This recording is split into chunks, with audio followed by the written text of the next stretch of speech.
আর এই মুহূর্তের বড় খবর আমি পিসিআরকে বলবো এই মুহূর্তে বিগ ওয়ালে প্লে করতে আপনাদের দেখাই এই মুহূর্তের ব্রেকিং নিউজ। এই মুহূর্তের ব্রেকিং, প্রতীক হাতছাড়া হলে প্ল্যান বি তৈরি রয়েছে মমতা বন্দ্যোপাধ্যায়ের। প্রতীক থাকবে কিনা, কাদের দখলে যাবে, এই নিয়ে যখন প্রশ্ন রয়েছে ঠিক সেই সময় জোড়া ফুল না থাকলে সূর্যমুখী। এবং এই মুহূর্তে যেটা খবর যে জোড়া ফুল না থাকলে সূর্যমুখী ফুল প্রতীক করবেন মমতা বন্দ্যোপাধ্যায়, সূত্র মারফত এটাই খবর পাওয়া যাচ্ছে।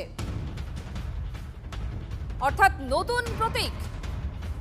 উপনির্বাচনের আগে প্রতীক বিড়ম্বনায় তৃণমূল, প্রতীক হাতছাড়া হলে প্ল্যান বি তৈরি রয়েছে মমতা বন্দ্যোপাধ্যায়।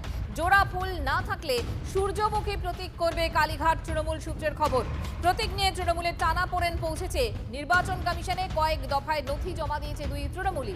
তৃণমূলের ক্ষেত্রেও যদি শিবসেনা মডেলে সিদ্ধান্ত নেয় কমিশন, সেক্ষেত্রে বিকল্প ভেবে রেখেছেন মমতা বন্দ্যোপাধ্যায়। লড়াই সুপ্রিম কোর্টে হবে, আগেই হুঁশিয়ারি দিয়েছেন নেত্রী। সেই সঙ্গে বিকল্প ভাবনাও প্রস্তুত রেখেছেন তিনি, সূত্রের এমনটাই খবর।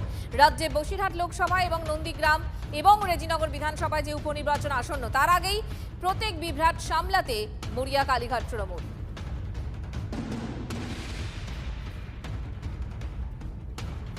প্রত্যেক বিড়ম্বনা নিয়ে কালীঘাটের বাড়ি থেকে সোশ্যাল মিডিয়ায় কি বলেছিলেন মমতা বন্দ্যোপাধ্যায়, শোনাই আপনাদের।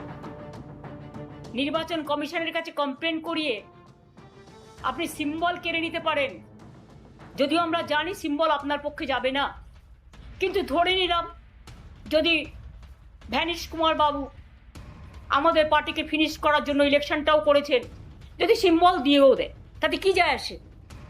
সিম্বল সেটাই হয় যেটা সাধারণ মানুষ গ্রহণ করে, তৃণমূল কংগ্রেসরা গ্রহণ করে। আমি এই সিম্বল নিয়ে 1 মাস 22 দিনের মাথায় আমি কিন্তু লড়াইটা করেছিলাম। তখন আমি সিম্বলটাও কাউকে চেনাতে পারিনি। আর এখন দরকার আমি গলায় সিম্বলটা ঝুলিয়ে মানুষের কাছে যখন বেরোবো, আপনারা কি আমার কণ্ঠরোধ করতে পারবেন? অত সস্তা নয়।